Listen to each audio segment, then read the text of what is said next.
Alright, so the beta's ripping. I'm out here at my first track day. Got it all built up over the weekend.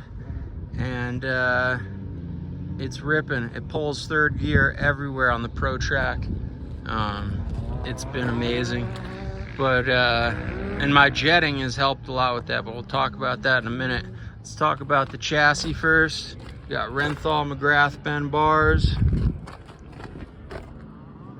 We move the bar mounts all the way forward. We got an Acerbis skid plate on there with linkage guard. We went from a 47 tooth rear sprocket to a 48 tooth rear sprocket. We went from 5mm forkite to 10mm forkite, the second line. And then we adjusted the sag 5mm too. The seat height came down a full 1/2 inch with that. Very awesome. Jetting, the bike came stock with a 40 Pilot, an N1EG needle on clip 3, and a 172 main.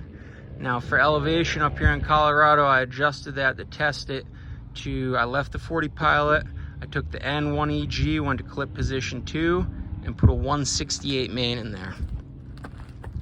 It ran good, really clean, but it was punchy down low. It didn't lug down low. It came right on the power and bop, bop, bop, bop, you know. Yeah, it was really punchy, then hit in the mid-range, and then would sign off really early. And that would have, you know, it would have pulled third gear in corners, but I needed to shift to fourth right away to get anywhere. So that's not what I was looking for. So everyone used to rave about the Suzuki needles back in the day, and those needles are great.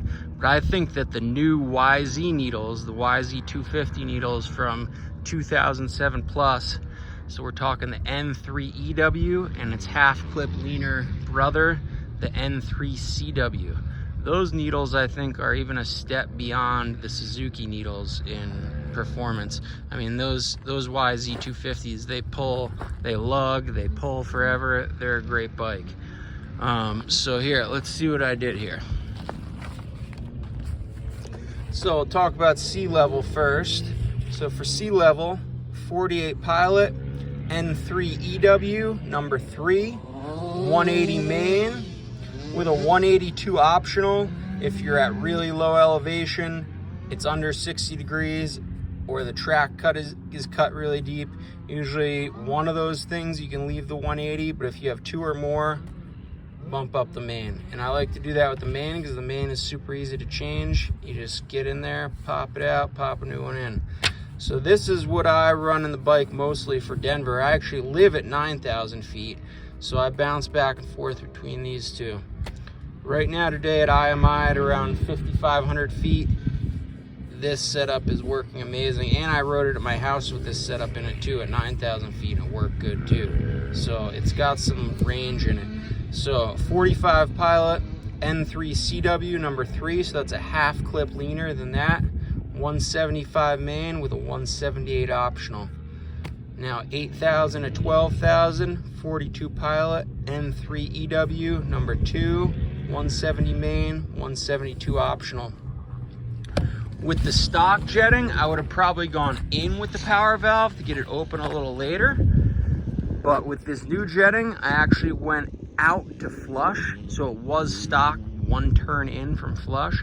I went out to flush because, you know, now it lugs really nice, and then coming out of the corners, it comes into the power in the middle, in the mid, and then carries. It over revs much further now. It carries power, you know, way longer with this new jetting setup. So, you know, coming out of corners, you know, you're not standing up in the corners bouncing off the power every second. So, you know, it lugs through the corners, and as soon as you come out of the corner, you start leaning the bike back up, it rolls into the mid-range and then keeps pulling through the top.